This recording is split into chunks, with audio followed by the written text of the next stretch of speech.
नमस्कार सबैमा सकुलेन्ट बारे आज तपाईहरुमाझ केही जानकारी दिन गइरहेको छु। पहिला सकुलेन्ट र क्याक्टस बारे केही कुरा जानौँ। र सकुलेन्ट र क्याक्टस प्राय एउटै क्याटेगोरीमा पर्छ यिनीहरू र यिनीहरूलाई केमा चिनिन्छ भन्दाखेरि चाहिँ यिनीहरू चाहिँ जति पनि सकुलेन्ट र सकुलेन्ट र क्याक्टस भन्छ they have amazing ability to store water for longer period of time. यिनीहरूले चाहिँ पानी धेरै समय लामो समयको लागि पानी स्टोर गरेर आफ्नो जिउ शरीरभित्र पानी स्टोर गरेर राख्न सक्छ। त्यसैले गर्दाखेरि यिनीहरूको जुन चाहिँ लिफ छ, लिफ या यिनीहरूको स्टेमहरू जति पनि छ त्यो के भएर गएको हुन्छ, फ्लेसी हुन्छ, एकदमै फ्लेसी हुन्छ। अनि यो फ्लेसी भएको कारण चाहिँ के भन्दाखेरि यिनीहरूको लिफमा ज्यादा मात्रामा पानी स्टोर भएको कारणले गर्दाखेरि यो फ्लेसी भएको हुन्छ। र आज अनि क्याक्टसले चाहिँ स्टेममा पानी स्टोर गर्छ र स्टेममा पानी स्टोर गरेको कारणले गर्दाखेरि त्यो ठुलो या मोटो स्टेम मोटो भएर जान्छ। अनि लिफ जति पनि छ, पत्ता चाहिँ उयसमा कन्भर्ट भएको हुन्छ, त्यो थन जुन चाहिँ हामी काँडा भन्छ त्यो चाहिँ एक्चुअली त्यसको लिफ्स हो जुन चाहिँ थनमा कन्भर्ट भएको हुन्छ। र आउनुहोस् आज यही सकुलेन्ट र क्याक्टसको बारेमा विन्टर केयर र यसको रिपोर्टिङ बारे केही जानकारी लिउँ। म रजत थकुरी फेरि पनि मेरो युट्युब च्यानलमा हजुरहरू सबैलाई नै स्वागत गर्न चाहन्छु। तपाईँले यहाँ देख्नु भइरहेको छ, हुन त म सकुलेन्ट्स धेरै नै कम्ती रोप्ने गरेको छु, धेरै नै कम्ती गरेको छु र पनि तरै पनि कतिवटा सकुलेन्ट्स मैले यहाँ राखिरहेको छु। अनि क्याक्टसहरू भर्खरै रिपोर्टिङ गरेको छु, तपाईँले देख्न सक्नुहुन्छ यो रिपोर्टिङ गरिरहेको छु। र आज यो क्याक्टस र सकुलेन्ट्सलाई कसरी रिपोर्टिङ गर्ने, के गर्ने त्यो बारे तपाईँलाई म बृहत रूपमा जानकारी दिनेवाला छु। त्यसैले गर्दाखेरि अन्तसम्म भिडियो हेर्न नभुल्नुहोस्। पहिला जाउँ हामी मलको तर्फ, मल के चलाउनु पर्ने। र म चाहिँ के चलाउँछु भन्दाखेरि पत्ताको मल यसरी मैले जुन चाहिँ कम्पोस्ट छ, लिफ मल कम्पोस्ट, यसलाई म बर्खामा नै यो हिउँदोमा नै पुरा सुक्खा मल, सुक्खा पत्ता उठाएर राखेको हुन्छु, छानेर उठाएर राखेको हुन्छु र यसलाई बर्खाभरि पानीमा भिजाएपछि यो यसरी एकदमै मजाले कम्पोस्ट बनिएको हुन्छ। र यो चाहिँ मेरो मेन कम्पोस्ट यो उसको लागि, क्याक्टस सकुलेन्टहरूको लागि चाहिँ म यही नै चलाउँछु। प्रायः क्याक्टस सकुलेन्ट मात्रै नभएर प्रायः प्लान्टमा म यही कम्पोस्ट युज गर्ने गर्छु। लिफ कम्पोस्ट जुन चाहिँ छ, लिफको मोल्ड होइन, यो चाहिँ म बोरामा हालेर बोरामा भरेर राखेको हुन्छु र बर्खाभरिको पानीले भिजेर यो एकदमै अहिले देख्नु भइरहेको छ कति मजाले पचेको हुन्छ, एकदमै राम्रो भयो, मजाले पचेको हुन्छ, राम्रो मल बनेको हुन्छ। र यो मात्रै चलाउनु भयो भने चाहिँ फेरि तपाईँको के प्रब्लम हुन्छ भन्दाखेरि यिनीहरूले चाहिँ वाटर एकदमै डरलाग्दो रिटेन गर्छ, वाटर एकदमै होल्ड गरेर राख्छ। दे क्यान रिटेन वाटर है for longer period of time. र सकुलेन्टले चाहिँ आफ्नो जरामा चाहिँ ज्यादा पानी जम्मिएको मन पराउँदैन। किन मन पराउँदैन? किनकि अलरेडी उनीहरूको बडीमा पानी स्टोर गरेर राखेको हुन्छ। त्यसैले गर्दाखेरि चाहिँ उनीहरूले आफ्नो शरीरमा ज्यादा पानी जम्मिएको मन पराउँदैन। अनि त्यो कारणले गर्दाखेरि चाहिँ हामीले उसको रुटलाई चाहिँ जतिसक्दो सकुलेन्ट्सको रुटलाई चाहिँ सेमी ड्राई नै राख्ने कोसिस गर्नुपर्छ। र यदि मैले लिफ मोड मात्रै चलाएँ भने चाहिँ यसमा यसले पानी पुरा पक्रेर राख्छ, ड्रेन हुनु दिँदैन। र त्यसले गर्दाखेरि फेरि तपाईँको सकुलेन्ट र जति पनि क्याक्टस छ त्यो कुहिएर जाने चान्सेस हुन्छ। र यसको साथसाथमा लिफ मोल्डमा कुनै कमी हुन्छ, मोलहरू कमीको त्यसमा कतिवटा न्युट्रिएन्ट पाइँदैन। र त्यो न्युट्रिएन्टको कमीलाई पुरा गर्नको लागि चाहिँ मैले यो पुरा पचेको जुन चाहिँ गाईको मल छ यो पनि म चलाउँछु, तर धेरै कम्ती मात्रामा। तपाईँले देख्नु सक्नुहुन्छ यसको स्ट्रक्चर यति कति छ स्टोर, अनि यो एकदमै कम्ती रेसियोमा चाहिँ म गाईको मल चलाउने गर्छु। साथसाथमा यो जुन चाहिँ मसिनो पेबल्स छ, तपाईँले प्रायः के हुन्छ भने घरहरू बनाउँदाखेरि बलुवा जुन चाहिँ चालेर राखेको पेबल हुन्छ, यो पेबल तपाईँले चलाउँछु। अब यो पेबलको मेन काम चाहिँ के हो भन्दाखेरि यहाँनिर जति पनि यो ढुङ्गाहरू छ यसले चाहिँ ड्रेनेज चाहिँ राम्रो गराइदिन्छ, पानीलाई अड्किरहनु दिँदैन, पानीलाई सजिलै ड्रेन भएर जानु दिन्छ, सजिलै बगेर जानु दिन्छ र स्टोर भएर बस्दैन पानी। अर्को कुरा चाहिँ के भन्दाखेरि जग्गा यो ढुङ्गा बसेकोले गर्दाखेरि तपाईँको जुन चाहिँ मिडिया छ त्यो एरेटेड हुन्छ, जुन चाहिँ सकुलेन्टलाई एकदमै राम्रो हुन्छ। त्यसले चाहिँ एरेटेड मिडिया जुन चाहिँ जहाँ चाहिँ मिडियाभित्र पनि रुटमा पनि हावा पसोस् भन्ने चाहेको हुन्छ। र त्यसले गर्दाखेरि चाहिँ यो हाल्दाखेरि चाहिँ मिडिया एरेटेड रहन्छ। र बलुवा र यो मसिनो पेबल जुन चाहिँ यो चलाउन सक्नुहुन्छ। साथसाथमा यो गाईको एकदमै पचेको मल, तर धेरै कम्ती अवस्थामा, सो द्याट अलिअलि न्युट्रिएन्ट चाहिँ यसले दियोस्, तर यसले मात्र चाहिँ तपाईँले डोमिनेट गर्नु चाहिँ हुँदैन। ज्यादा मात्रामा चाहिँ तपाईँले लिफ मल र धेरै कम्ती मात्रामा तपाईँले देख्न सक्नुहुन्छ यो एकदमै कम्ती मात्रामा 1:1 भनौँ न, बलुवा र तपाईँको गाईको मल चाहिँ बराबर के छ। वेयर यसको कन्टेन्टहरू नै तपाईँले रेसियो इनफ्याक्ट मिलाउनु भयो भने 25 झन्डै 20:1 को रेसियोमा रहेको छ। सो लेट्स गो फर्स्ट यसलाई मिलाइहालौँ।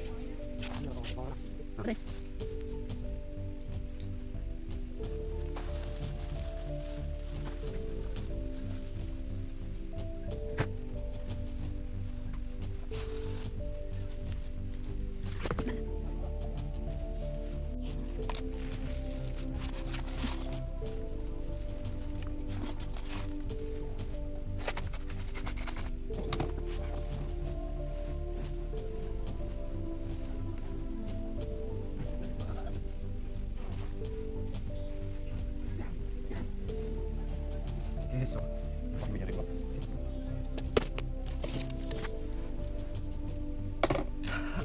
So first let's start with cactus, okay?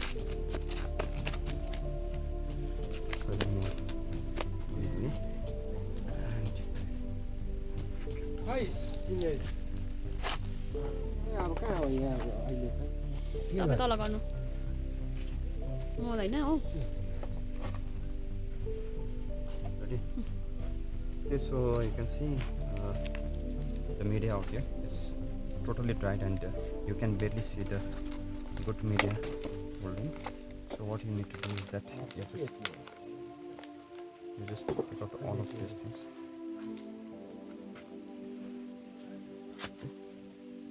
Only all media.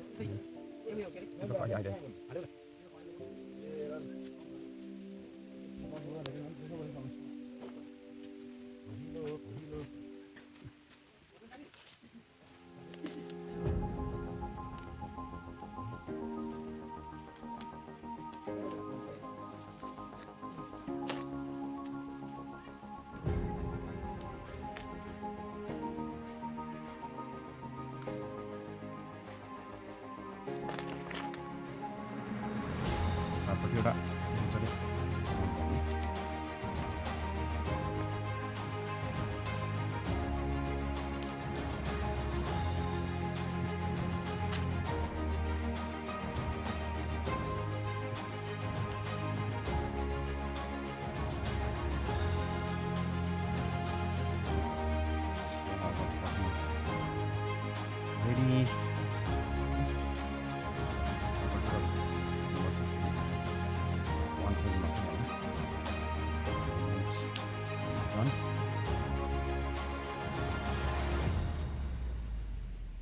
So you have a succulent vial, which is important. Okay, and moving on to cactus. Another succulent. This is variegated.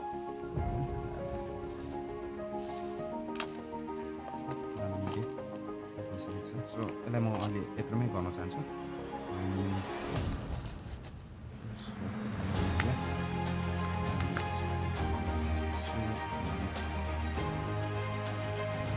अर्को कुरा के हो भन्दाखेरि सकुलेन्टहरूलाई ध्यान दिनुपर्ने कुरा विन्टरमा चाहिँ केको बारेमा सोध्नु भएको थियो धेरैले मलाई अनि त्यही कुरामा यहाँबाट भिडियो मार्फत भन्न चाहन्छु.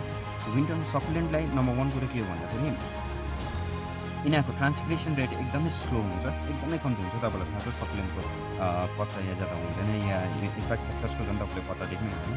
र विन्टरमा ट्रान्सपिरेसन रेट एकदमै कम्ती हुन्छ. त्यसैले गर्दाखेरि यदि ज्यादा विन्टरमा तपाईँले पानी हाल्नु भयो भने त्यो एकदमै हुने चान्सेस त्यसको ज्यादा हुन्छ. सो त्यसैले गर्दाखेरि विन्टरमा चाहिँ तपाईँले सकेसक्दो पानी कम्ती हाल्नुपर्छ. एटलिस्ट 20 डेजमा एकपल्ट मात्रै हाल्ने कोसिस गर्नुहोस्. त्यो पनि मिनिमम त्यसलाई चाहेको भरिमा मात्रै, त्यो पनि इजिली ड्रेन हुन्छ भने. तर यदि इजी ड्रेनेज छैन, यहाँ तपाईँको नर्मल वेदर एकदमै चिसो छ भने त्यो 20 डेजमा नहालेर तपाईँको 25 डेजमा एकपल्ट हाल्दा पनि हुन्छ. र मिनिमम वाटर चाहिँ विन्टरमा चाहिँ तपाईँले क्याक्टस र सकुलेन्टलाई चाहिँ मिनिमम वाटर दिनुहोस्. मिनिमम वाटर दियो भने मात्रै तपाईँको बाँच्ने चान्सेस ज्यादा हुन्छ. नभए प्रायः किने भएर जान्छ, तपाईँको मर्ने चान्सेस एकदमै ज्यादा भएर जान्छ. पानी मैले अघि नै भनिहालेँ, सकुलेन्ट होस् या क्याक्टसले त्यसले आफ्नो रुटमा पानी स्टोर भएको एकदमै मन पराउँदैन, किनकि अलरेडी त्यसको जिउभरि नै प्लान्टको पार्ट्सभरिमा चाहे त्यो लिफ होस् चाहे त्यो स्टेम होस् त्योभरि नै यिनीहरूले के गरेको हुन्छ, वाटर स्टोर गरेको हुन्छ. र यदि त्यो वाटर पानी रुटमा पनि भयो भने चाहिँ सकुलेन्ट कुहेर गइहाल्छ. बरु ड्राई भएर सकुलेन्ट हतपत मर्दैन, तर यदि पानी ज्यादा भयो भने चाहिँ मरिहाल्छ. त्यसैले गर्दाखेरि मिनिमम वाटर म्याक्सिमम सनलाइट चाहिँ तपाईँले देखाउन सक्नुहुन्छ. So this one is wonderful variety, variegated one.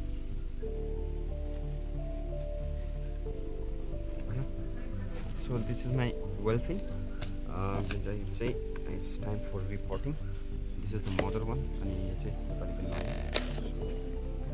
to repot it. And my soup pani handeko cha. Stop ama duita. Siko kura ho. सुट हान्दै थियो त नि है.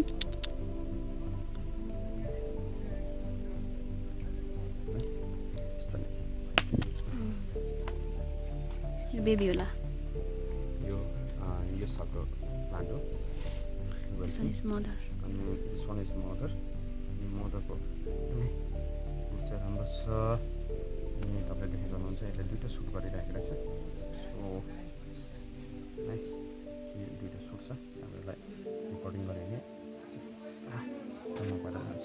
त्यसमा गर्ने ओके सो रानी चलाउँदैछु म अलिकति पहिला पढौँ सो यसलाई चाहिँ यस्तो पाराले यस्तो भएको छ भने तपाईँले रिपोर्टिङ कसरी गर्ने भन्दाखेरि यसलाई स्पेस दिनुपर्छ तपाईँले यो जुन चाहिँ यो बढ्दै नयाँ सुट छ यसलाई चाहिँ स्पेस दिएर रिपोर्टिङ गर्ने यसलाई स्पेस दिने हो अनि मदरलाई चाहिँ जतिसक्दो भित्तामै चेप्काइदिनुहोस् के भनेर यसको ग्रोथ अब यसो हुँदैन ग्रोथ भनेको अब यसको नयाँ पाएको हुन्छ सो त्यसले गर्दा चाहिँ तपाईँ भित्तामै चेप्काइदिनुहोस् अनि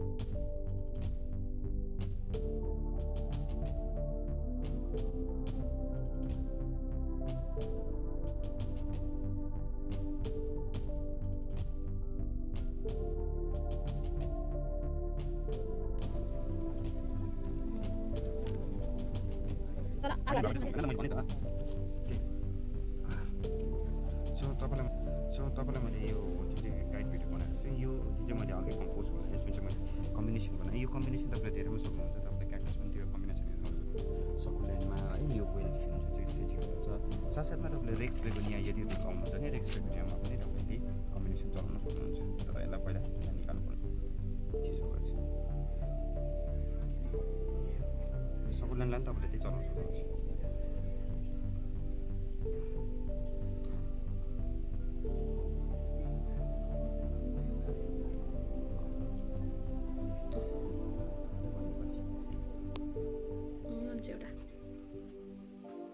छैन यो त्यसको चाहिँ पत्ताबाट उयो भयो पत्ताबाट हान्छ नि यहाँनिर पत्ताबाट सो यसलाई पनि तपाईँले यो चाहिँ रेक्स बेगोनिया छ यसलाई पनि तपाईँले यो चलाउनु